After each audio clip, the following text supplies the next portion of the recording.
నమస్తే, welcome to స్వతంత్ర news. నేను సోనియా. అందరికీ ముందుగా హోలీ శుభాకాంక్షలు. బులెటిన్ల ముందుగా హెడ్లైన్ చూద్దాం. ఎన్నికల ప్రచారంలోకి చంద్రబాబు. నేడు కుప్పంలో టీడీపీ చీఫ్ పర్యటన.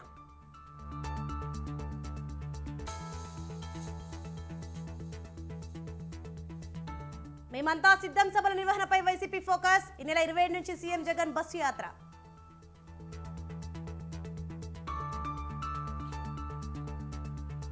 రాజమండ్రి నుంచి పురంధేశ్వరి, అనకాపల్లి నుంచి సీఎం రమేష్. ఏపీలో 6 లోక్సభ స్థానాలకు బీజేపీ అభ్యర్థుల ప్రకటన.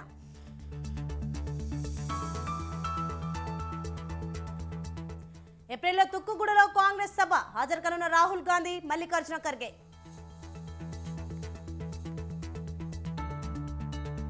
దేశవ్యాప్తంగా హోలీ సంబరాలు. రంగులతో వేడుక చేసుకుంటున్న ప్రజలు.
ఏపీలో బీజేపీ పోటీ చేసిన 6 లోక్సభ స్థానాలకు అభ్యర్థులను ప్రకటించింది. రాజమండ్రి టికెట్ బీజేపీ రాష్ట్ర అధ్యక్షురాలు పురంధేశ్వరికి, అరకు మాజీ ఎంపీ కొత్తపల్లి గీతకు, అనకాపల్లి స్థానం రాజ్యసభ సభ్యుడు సీఎం రమేష్ కు దక్కాయి. నర్సాపురం నుంచి బీజేపీ రాష్ట్ర కార్యదర్శి శ్రీనివాస వర్మ, తిరుపతి నుంచి గూడూరు ఎమ్మెల్యే వరప్రసాద్, రాజంపేట నుంచి మాజీ ముఖ్యమంత్రి కిరణ్ కుమార్ రెడ్డి టికెట్లు దక్కించుకున్నారు. ఈ 6గురిలో శ్రీనివాస వర్మ తప్ప మిగతా 5గురు చట్టసభలో ప్రాతినిధ్యం వహించిన అనుభవం ఉన్నవారు. టికెట్ ఖాయమని భావించిన నర్సాపురం ఎంపీ రఘురామకృష్ణరాజుకు నిరాశ ఎదురైంది.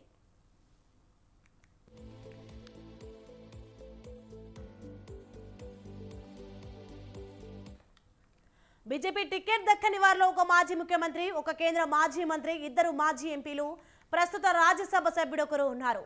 బీజేపీ నుంచి లోక్సభ టికెట్లు ఆశించి నిరాశ చెందిన వారిలో మాజీ ఎంపీ సుజనా చౌదరి, విశ్రాంత ఐఏఎస్ అధికారులు రత్నప్రభ, దాసరి శ్రీనివాసులు ఉన్నారు.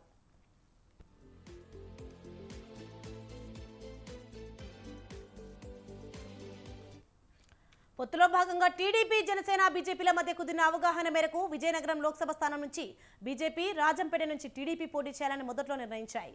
అయితే కిరణ్ కుమార్ రెడ్డి కోసం రాజంపేట సీటు తమకిచ్చి విజయనగరం టీడీపీ తీసుకోవాలని బీజేపీ ప్రతిపాదించింది. దానికి టీడీపీ సమ్మతించడంతో రాజంపేట బీజేపీ అభ్యర్థిగా మాజీ సీఎం కిరణ్ కుమార్ రెడ్డిని ఎంపిక చేశారు.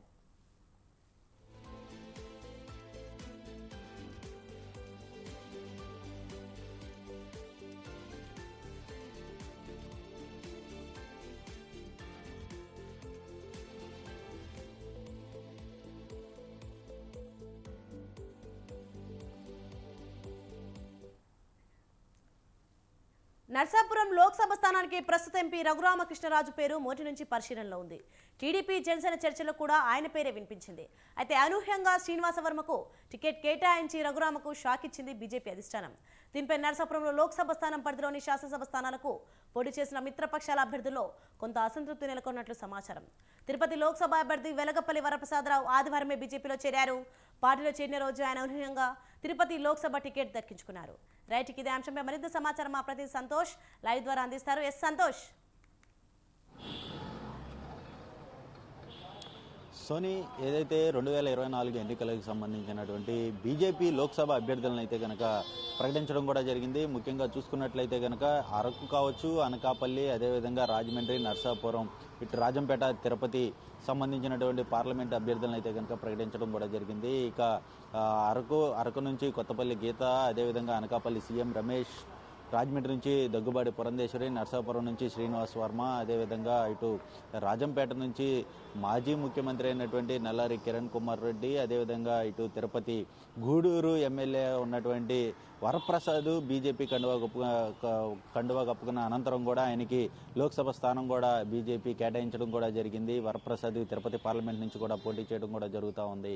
అయితే పొత్తులో భాగంగా ఏదైతే ఇటు టీడీపీ, జనసేన, బీజేపీ కలిసి వెళ్తున్న నేపథ్యంలో ఇటు బీజేపీకి 6 లోక్సభ స్థానాలు, 10 అసెంబ్లీ స్థానాలు అనేది కూడా కేటాయించడం కూడా జరిగింది. ఎట్టకేలకి దాదాపు 6 రోజులుగా కొనసాగుతున్నటువంటి ఉత్కంఠకి తెరపడిందని చెప్పుకోవచ్చు. ఎందుకంటే కేంద్ర పెద్దలు, ఢిల్లీలో కేంద్ర పెద్దలు అందరూ కూడా ఈ అభ్యర్థులను ఎంపిక చేయడంలో కూడా పూర్తి స్థాయిలో కసరత్తు చేసిన పరిస్థితులు అయితే ఏర్పడ్డాయి. అయితే ఈ 6 సభ్యులను అయితే కనుక ఇటు లోక్సభ స్థానాల్లో బరిలోకి దించుతున్నట్టు కూడా తెలుస్తూ ఉంది. ఇక ముఖ్యంగా చూసుకున్నట్లయితే కనుక అసెంబ్లీ స్థానాలకు సంబంధించిన అభ్యర్థులను సైతం కూడా ఈరోజు వెలువరించే అవకాశాలు కూడా కనపడతా ఉన్నాయి. ఏదైతే ముఖ్యంగా ఇటు కైకలూరు, అదేవిధంగా విజయవాడ వెస్ట్, జమ్మలమడుగు, ధర్మవరం, ఆదోని, బద్వేలు ఇటువంటి నియోజకవర్గాల్లో కూడా ఇటు బీజేపీ రంగంలోకి దిగుతున్నట్టు కూడా తెలుస్తూ ఉంది. ముఖ్యంగా ఇటు లోక్సభ స్థానాలపై అయితే కనుక ప్రాధాన్యత మొదటిగా ఇచ్చినట్టు కూడా తెలుస్తూ ఉంది. అయితే నిన్న రాత్రి విడుదల చేసినటువంటి బీజేపీ 5వ లిస్టులో కనుక ఇటు ఏపీలో సంబంధించినటువంటి 6 ఎంపీలను అయితే కనుక ఇటు ప్రకటించడం కూడా జరిగింది. ఇక 10 అసెంబ్లీ స్థానాల అంతరం కూడా ఇటు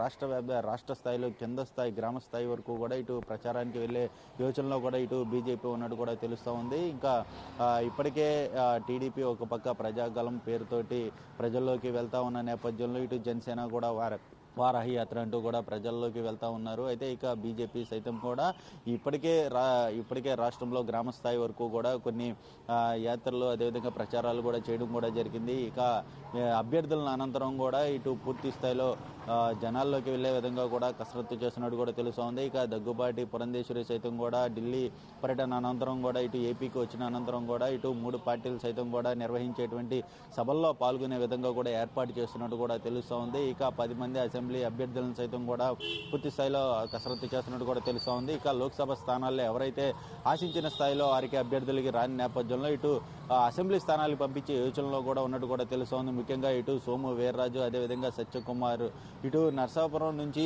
ఏదైతే రఘురామకృష్ణరాజు బీజేపీ నుంచి సీటు ఆశించినప్పటికీ కూడా ఆయనకి కొంతమేర చుక్కెదురైందనే చెప్పుకోవచ్చు. అయితే రఘురామకృష్ణరాజుకి అసెంబ్లీ స్థానానికి పంపిస్తారా ఏంటి అన్న దానిపై అయితే కనుక పూర్తి స్థాయిలో ఉత్కంఠ కొనసాగుతుందనే చెప్పుకోవాలి. ఏదేమైనప్పటికీ చూసుకున్నట్లయితే కనుక ఇటు అసెంబ్లీ స్థానాలపై కూడా ఇటు బీజేపీ అనేది కూడా కసరత్తు చేస్తున్న పరిస్థితులు అయితే ఏర్పడతా ఉన్నాయి. సోని, థ్యాంక్ యూ సంతోష్.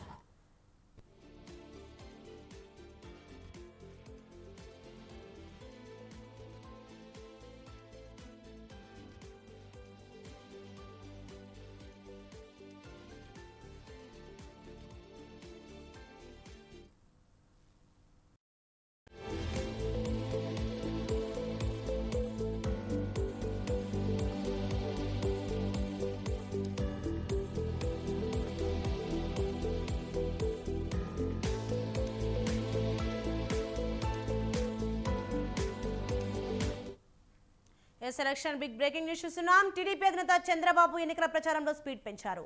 ఇప్పటికే టీడీపీ అభ్యర్థిని ప్రకటించిన చంద్రబాబు ఇవాళ సొంత నియోజకవర్గం కుప్పంలో పర్యటించనున్నారు. కుప్పం బస్టాండ్లో ఎన్టీఆర్ విగ్రహావిష్కరణ కార్యక్రమంలో పాల్గొని రేపు హంద్రీనివా కాలువ పరిశీలనకు వెళ్తారు. ఈ నెల 26 నుంచి ప్రజాగలం పేరుతో సభలు, రోడ్ షోలతో ఎన్నికల ప్రచారానికి శ్రీకారం చుట్టనున్నారు. ఈ నెల 27న పలమనేరు, నగరి, నెల్లూరు నియోజకవర్గాల్లో ప్రచారం చేయనున్నారు. ప్రతిరోజు 4 నియోజకవర్గాల్లో సభలు నిర్వహించేలా చంద్రబాబు ప్లాన్ చేస్తున్నారు.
తెలంగాణలో ఫోన్ ట్యాపింగ్ వ్యవహారం కీలక మలుపులు తిరుగుతోంది.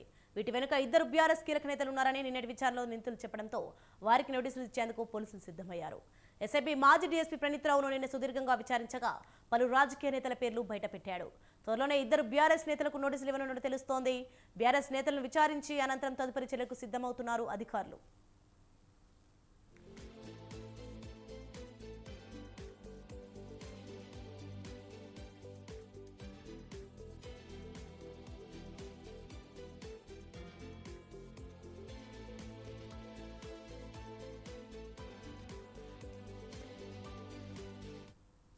ఫోన్ ట్యాపింగ్ కేసులో ప్రణీత్ రావు, భుజంగరావు, తిరుపతన్న రిమాండ్ రిపోర్టులో కీలక విషయాలు బయటకు వచ్చాయి. అరెస్ట్ అయిన ముగ్గురు అధికారులు కూడా ప్రభాకర్ రావు చెప్తేనే ఫోన్ ట్యాపింగ్ కు పాల్పడ్డామని అంగీకరించారు. పలు సందర్భాల్లో భుజంగరావు, తిరుపతన్నలు ఇచ్చిన నెంబర్లను ట్యాప్ చేశానని చెప్పాడు ప్రణీత్ రావు. ఎన్నికల సమయంలో వందల మంది రాజకీయ నేతల ఫోన్లను ట్యాప్ చేశామని చెప్పాడు.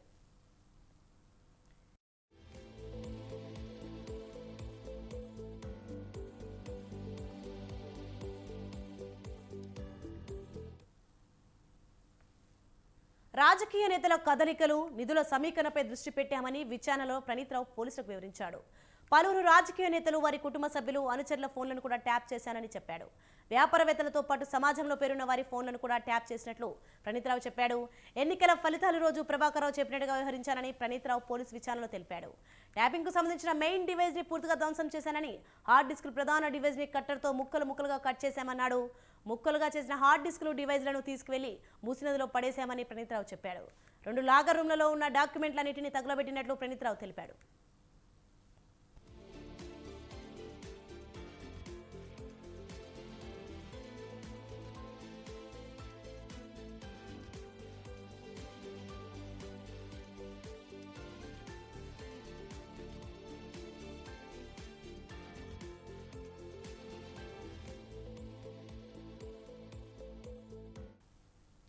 ఫోన్ ట్యాపింగ్ కేసులో భుజంగరావు సంచలన నిజాలు వెల్లడించారు. బీఆర్ఎస్ కీలక నేత ఇచ్చిన నెంబర్లను ఎప్పటికప్పుడు ప్రణీత్ రావుకు పంపించి ట్యాప్ చేశామని భుజంగరావు తెలిపాడు. ప్రణీత్ రావు ఇచ్చే సమాచారాన్ని బీఆర్ఎస్ కీలక నేతకు చేరవేశామన్నాడు. గత అసెంబ్లీ ఎన్నికల ముందు చాలా మంది రాజకీయ నేతల ఫోన్లను, వారి కుటుంబ సభ్యుల నెంబర్లను ట్యాప్ చేశామని భుజంగరావు వెల్లడించాడు. మాజీ టాస్క్ ఫోర్స్ డీసీపీ రాధాకిషన్ రావు ఇచ్చే నెంబర్లను ప్రణీత్ రావుకి ఇచ్చానని మరో పోలీస్ అధికారి తిరుపతన్న తెలిపాడు. హైదరాబాద్కు సంబంధించిన సమాచారాన్ని ఎప్పటికప్పుడు రాధాకిషన్ రావుకి షేర్ చేశామన్నాడు. డీసీపీ చెప్పిన నెంబర్లతో పాటు కొంతమంది కదలికలను ట్రాక్ చేశామన్నాడు తిరుపతన్న.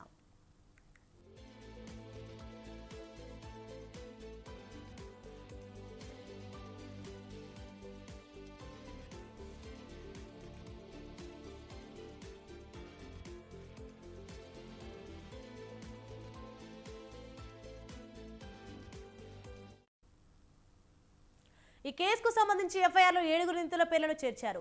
ఏవన్గా ఎస్ఐబీ మాజీ చీఫ్ ప్రభాకర్ రావు, ఏ2గా ప్రణీత్ రావును పేర్లను ప్రస్తావించారు. అలాగే ఏ3గా రాధాకిషన్, ఏ4గా భుజంగరావు, ఏ5గా తిరుపతన్న, ఏ6, ఏ7గా మరో 2 పేర్లను చేర్చారు.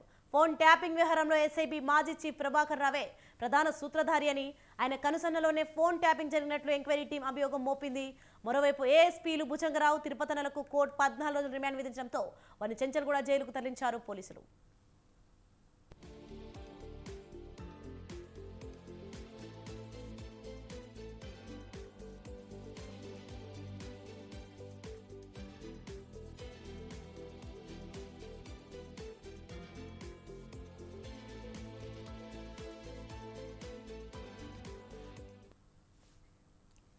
తెలంగాణను తెచ్చిన నాయకుడిగా, తెలంగాణ మొట్టమొదటి ముఖ్యమంత్రిగా జనాదరణ పొందిన కేసీఆర్ ప్రతిష్ట మసకబారుతోంది. ఎదురొచ్చిన పెద్ద నాయకులను సైతం లెక్క చేయని గులాబీ బాస్ ఢీలా పడ్డాడు. ఒక్కొక్కరుగా నేతలు పార్టీ వీడుతున్నా మౌనంగా ఉంటున్నాడు. కనీసం పార్టీ నుంచి ఎన్నికల్లో అభ్యర్థులు నిలబెట్టలేని పరిస్థితులు ఉన్నాడంటే బీఆర్ఎస్ పార్టీ పరిస్థితి ఏంటో ప్రత్యేకంగా చెప్పాల్సిన అవసరం లేదు. అసెంబ్లీ ఎన్నికల్లో పార్టీ ఓడిపోవడం, కేసీఆర్ కుమార్తె ఎమ్మెల్సీ కవిత జైలుకెళ్లడం, పార్టీ గ్రాఫ్ రోజుకు పడిపోవడం, ఇవన్నీ చూస్తుంటే కేవలం ఒక్కడే సమాధానం చెప్తున్నారు ఆ పార్టీ నేతలు, కార్యకర్తలు. బీఆర్ఎస్ను టీఆర్ఎస్గా మార్చడం వల్ల ఇలా జరుగుతోందంటున్నారు.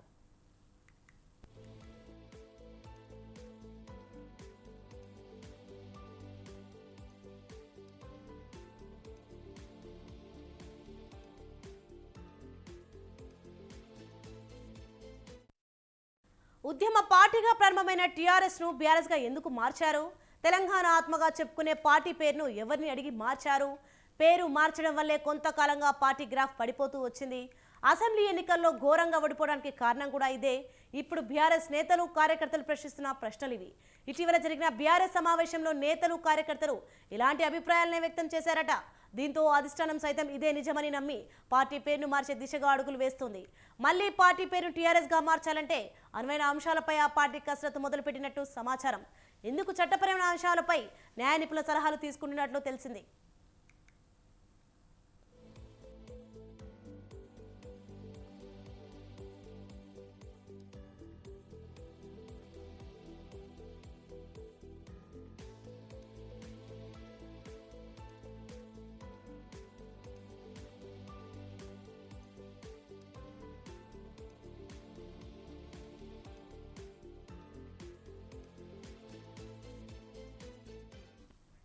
అంతర్గతంగా జరుగుతున్న ఈ ప్రయత్నం నిజమేనని ఆ పార్టీ సీనియర్ నేత చెబుతున్నారు. బీఆర్ఎస్ను టీఆర్ఎస్గా మార్చడమా లేక జాతీయ రాజకీయాల కోసం ఇతర రాష్ట్రాల్లో బీఆర్ఎస్గా ఉంచి తెలంగాణలో మాత్రం టీఆర్ఎస్గా కొనసాగించేందుకు మళ్లీ పేరును పొంది 2 పేర్లతో పార్టీ నిర్వహించాలా అన్న ఆలోచనలో కూడా ఉన్నట్లు తెలుస్తోంది. ఇందుకు సంబంధించిన సాధ్యాసాధ్యాలు చట్టపరమైన అంశాలపై ఫోకస్ చేసినట్లు సమాచారం. బీఆర్ఎస్ టీఆర్ఎస్గా మార్చడం వల్ల ఖచ్చితంగా తెలంగాణలో పార్టీకి మళ్లీ పూర్వ వైభవం వస్తుందని బీఆర్ఎస్ నేతలు అభిప్రాయపడుతున్నారు.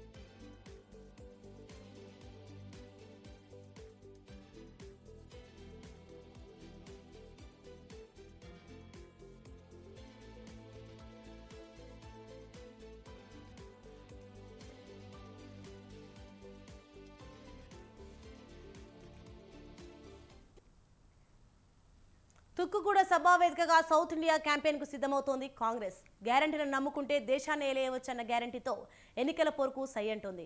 అందుకే పాంచ్ న్యాయ్ పాచిక పనిచేస్తున్న ధీమాలో ఉంది. ఇక 10 ఏళ్ల నిరీక్షణను పటాపంచలు చేస్తూ తెలంగాణలో అధికారాన్ని చేజిక్కించుకోవడంతో తుక్కుగూడను సెంటిమెంట్గా భావిస్తోంది కాంగ్రెస్. దీంతో అక్కడి నుంచే లోక్సభ ఎన్నికల శంకరావం పూరించేందుకు రెడీ అవుతోంది.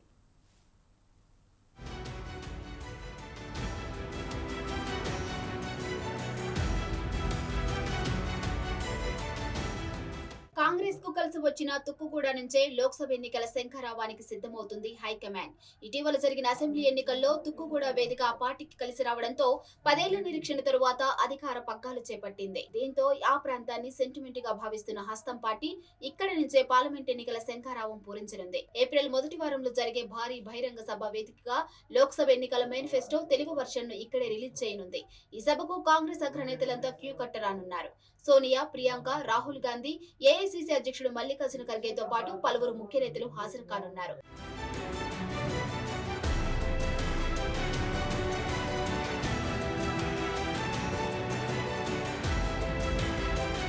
మరోపక్క కాంగ్రెస్ పార్టీకి గ్యారంటీ స్కీమ్లు కూడా బాగా కలిసి వస్తున్నాయి.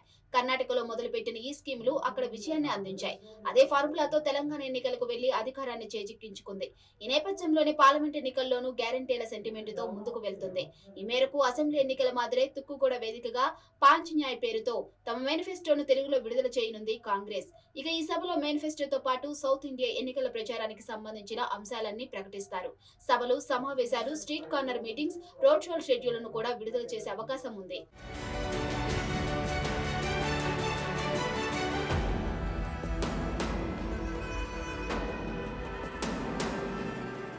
పార్లమెంట్ ఎన్నికల వేళ సభను గ్రాండ్ సక్సెస్ చేసేందుకు భారీగా జన సమీకరణపై ఫోకస్ పెట్టింది కాంగ్రెస్. ఈ మేరకు 10 లక్షల మందితో సభను నిర్వహిస్తుంది. ప్రతి జిల్లా నుంచి 25,000 మందికి తగ్గకుండా జనాన్ని తరలించాలని స్థానిక నేతలకు ఆదేశాలు కూడా వెళ్లాయి. ఈ బాధ్యతలను స్థానిక ఎమ్మెల్యేలు, ఎంపీ అభ్యర్థులకు అప్పగించారు రాష్ట్ర నాయకత్వం. ఇప్పటికే సభ ఏర్పాట్లు, జన సమీకరణ, మెయింటెనెన్స్ తదితర కార్యక్రమాల కోసం కోఆర్డినేటెడ్ టీములను కూడా ఏర్పాటు చేసింది. ఈ 2-3 రోజుల్లోనే వీరితో గాంధీ భవన్ లో సమీక్ష నిర్వహించి సభ ఏర్పాట్లపై చర్చించనుంది.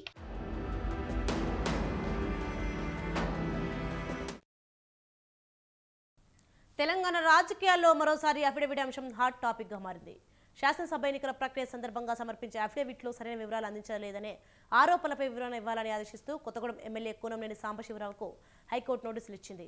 దీంతో ఈ వ్యవహారం మరోసారి రాష్ట్ర రాజకీయాల్లో చర్చకు దారితీసింది.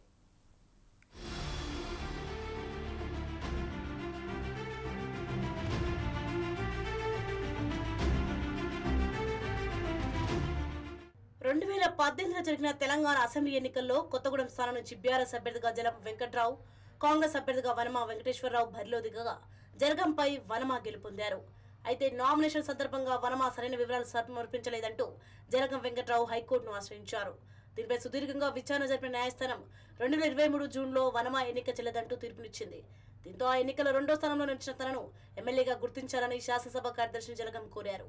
ఇంతలో హైకోర్టు నిర్ణయాన్ని సవాల్ చేస్తూ వర్మ సుప్రీంకోర్టును ఆశ్రయించాడు.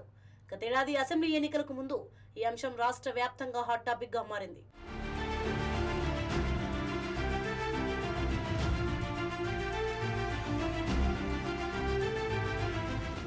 జలగం వర్సెస్ వనమా కేసు రాష్ట్ర వ్యాప్తంగా సంచలనం సృష్టించడంతో ఈసారి జరిగిన ఎన్నికల్లో నామినేషన్ల అంశంపై అన్ని పార్టీల ప్రత్యేక దృష్టి సారించాయి. బీఆర్ఎస్ తమ రాష్ట్ర కార్యాలయంలో నామినేషన్ పత్రాల కోసం ప్రత్యేక శిబిరం ఏర్పాటు చేసిందంటే ఏ మేర ఫోకస్ పెట్టిందో అర్థమైపోతోంది. మరోపక్క కొత్తగూడెంలో నామినేషన్ల దరఖాస్తు పరిశీలన హాట్ గా సాగింది.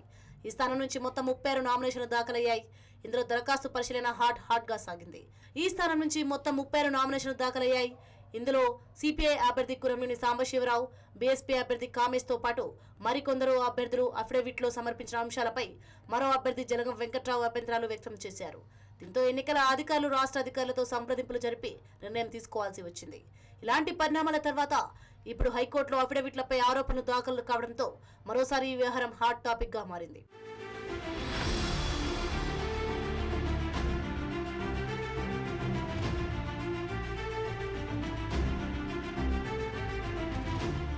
వనమా వర్సెస్ జలగం వివాదం సుప్రీంకోర్టులో ఉండగానే గతేడాది నవంబర్ 30న తెలంగాణ అసెంబ్లీకి 3వసారి ఎన్నికలు జరిగాయి.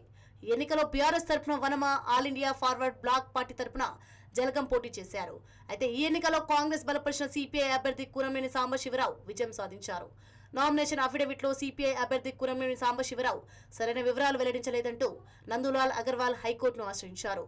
కూనంనేనితో పాటు కాంగ్రెస్ ఎమ్మెల్యేలు ఎన్ఎం శ్రీనివాస్ రెడ్డి, గవిగొల్ల మల్సూదన్ రెడ్డి, బీఆర్ఎస్ ఎమ్మెల్యేలు కోవలక్ష్మి, మాగంటి గోపీనాథ్, ఎమ్మెల్యే దానం నాగేందర్ పై ఈ తరహా ఆరోపణలతో కోర్టులో పిటిషన్లు దాఖలయ్యాయి. దీనిపై స్పందించిన ఎమ్మెల్యే కూనంనేనితో పాటు మిగిలిన 5గురికి నోటీసులు జారీ చేసింది. దీంతో ఈ వ్యవహారం రాష్ట్ర రాజకీయ వర్గాల్లో హాట్ టాపిక్ గా మారింది.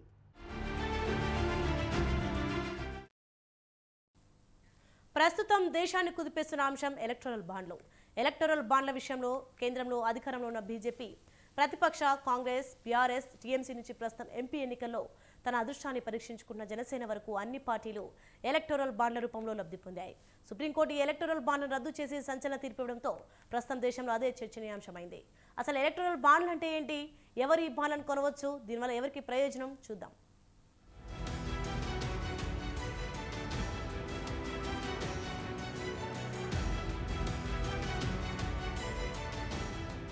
ఒకప్పుడు రాజకీయ పార్టీలు ప్రజల నుంచి సభ్యత్వం రూపంలోనూ విరాళాల రూపంలోనూ నిధులు సేకరించేవి. అప్పట్లో 20,000 రూపాయలలోపు విరాళాలు వెల్లడించాల్సిన అవసరం ఉండేది కాదు. 20,000కు మించిన విరాళాల వివరాలను మాత్రం ఆదాయ పన్ను చెల్లింపుల కోసం ఈసీకి తెలియజేయాలనే నిబంధన ఉండేది. ఇటీవల కాలంలో రాజకీయం ఖరీదైన వ్యాపారం అయిపోయింది. పార్టీల నిర్వహణకు భారీ ఎత్తున నిధులు అవసరమయ్యాయి. ఆ నిధుల సేకరణకు అనుసరించిన మార్గమే ఎలక్టోరల్ బాండ్లు. ఎన్నికల బాండ్ల పథకాన్ని 2018లో నరేంద్ర మోదీ నాయకత్వంలోని కేంద్ర ప్రభుత్వం తీసుకొచ్చింది. రాజకీయ పార్టీలకు అనేక కార్పొరేట్ సంస్థలు విరాళాలు ఇస్తుంటాయి. దీనికోసం 2017 నాటి ఆర్థిక చట్టాన్ని సవరించింది కేంద్ర ప్రభుత్వం.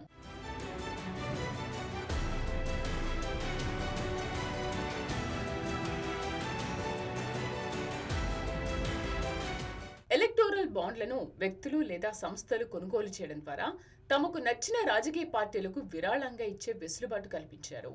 రాజకీయ పార్టీలకు నిధులు కల్పించేందుకే ఈ బాండ్లను ప్రత్యేకంగా జారీ చేశారు. 1000, 10,000, 1,00,000, 10 లక్షలు, కోటి రూపాయలు చొప్పున ఎలక్టోరల్ బాండ్లు బ్యాంకులు విక్రయిస్తాయి. ఎలక్టోరల్ బాండ్లు కొన్న సంస్థలు లేదా వ్యక్తులు ఏ పార్టీకి వారు విరాళాలు ఇచ్చారో ఆ వివరాలను బ్యాంకులు, రాజకీయ పార్టీలు గోప్యంగా ఉంచుతాయి.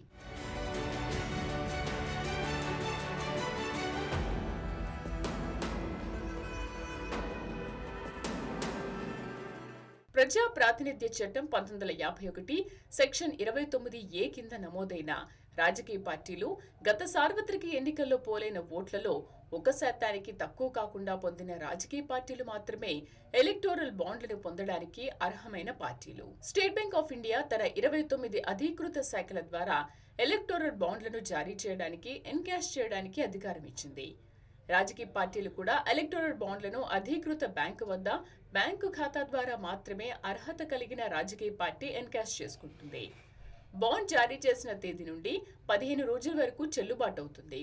గడువు ముగిసిన తర్వాత ఎలక్టోరల్ బాండ్ డిపాజిట్ చేస్తే ఏ రాజకీయ పార్టీకి ఎన్కాష్ చేసుకునే అవకాశం లేదు. అర్హత కలిగిన రాజకీయ పార్టీలు బాండ్లను తన ఖాతాలో జమ చేసి అదే రోజున ఎలక్టోరల్ బాండ్లను ఎన్కాష్ చేసుకునే అవకాశం కల్పించారు. ఎలక్టోరల్ బాండ్ల విషయంలో బ్యాంకులు, రాజకీయ పార్టీల గోప్యతపై ఎన్నో అనుమానాలు తలెత్తాయి. దీంతో association for democratic rights, ADR, ఇతర ప్రజా సంఘాలు సుప్రీంకోర్టులో పిటిషన్లు వేశాయి. ఎన్నికల బాండ్లు క్విడ్ ప్రో వంటి అక్రమాలకు అవకాశం కల్పిస్తాయని గగ్గోలు పెట్టాయి.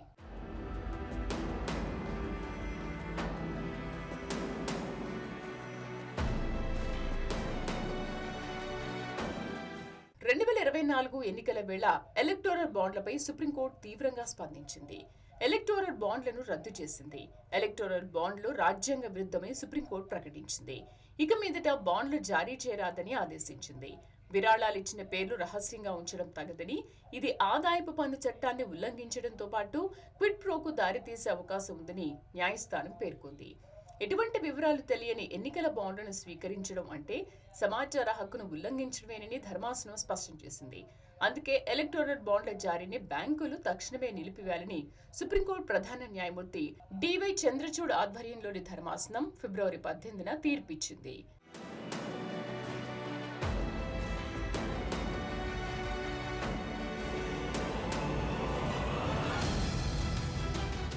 ఎలక్టోరల్ బాండ్లను కొనుగోలు చేసిన పార్టీలు, నిధులు పొందిన రాజకీయ పార్టీల వివరాలు, ఏ సంస్థ లేదా ఏ వ్యక్తి ఏ మేరకు బాండ్లు కొనుగోలు చేశారు, ఏ పార్టీ ఎంతెంత లబ్ధి పొందింది, బాండ్ల వివరాలు, బ్యాంకు ఖాతాల వివరాలు, ఆధార్ నెంబర్లతో పాటు ఎన్నికల కమిషన్ కు సమర్పించాలని సుప్రీంకోర్టు అధీకృత స్టేట్ బ్యాంక్ ఆఫ్ ఇండియాను ఆదేశించింది.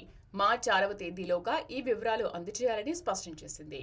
లోక్సభ ఎన్నికలలోగా ఈ వివరాలు వెల్లడించకుండా SBI నాటకాలకు తెరతీసి జూన్ 30 వరకు గడువు కోరింది. ఆగ్రహించిన సుప్రీంకోర్టు తక్షణం సమర్పించాలని కొరడా ఝళిపించడంతో దిగొచ్చిన SBI ఎన్నికల కమిషన్ కు వివరాలు సమర్పించడంతో పాటు సుప్రీంకోర్టులోనూ అఫిడవిట్ దాఖలు చేసింది.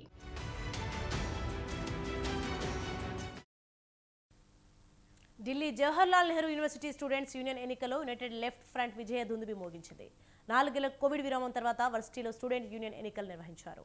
All India students association, democratic students federation, students federation of India, all India students federation సంఘాలు యునైటెడ్ లెఫ్ట్ ఫ్రంట్గా ఏర్పడ్డాయి.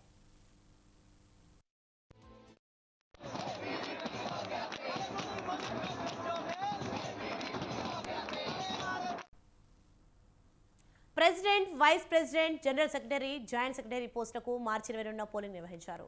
కాగా ఆదివారం వెలువడిన ఫలితాల్లో ABVPని వెనక్కి నెట్టి 4 స్థానాలను లెఫ్ట్ సంఘాల కూటమి కైవసం చేసుకుంది. JNU ప్రెసిడెంట్గా ధనుంజయ్, వైస్ ప్రెసిడెంట్గా అవిజిత్ ఘోష్, జనరల్ సెక్రటరీగా ప్రియాంశి ఆర్య, జాయింట్ సెక్రటరీగా మోసాజిద్ గెలుపొందారు. దీంతో మరోసారి JNUలో ఎర్ర జెండా ఎగిరినట్లయింది.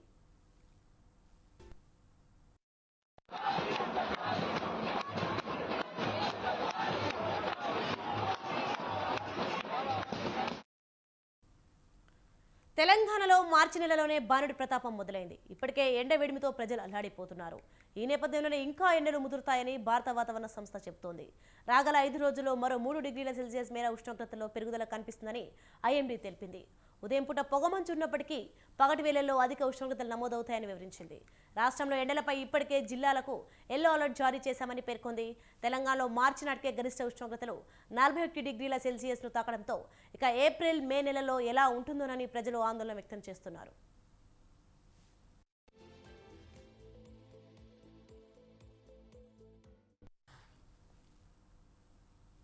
Yes, KV Bulletin updates. For more updates, keep watching Swatandhra News.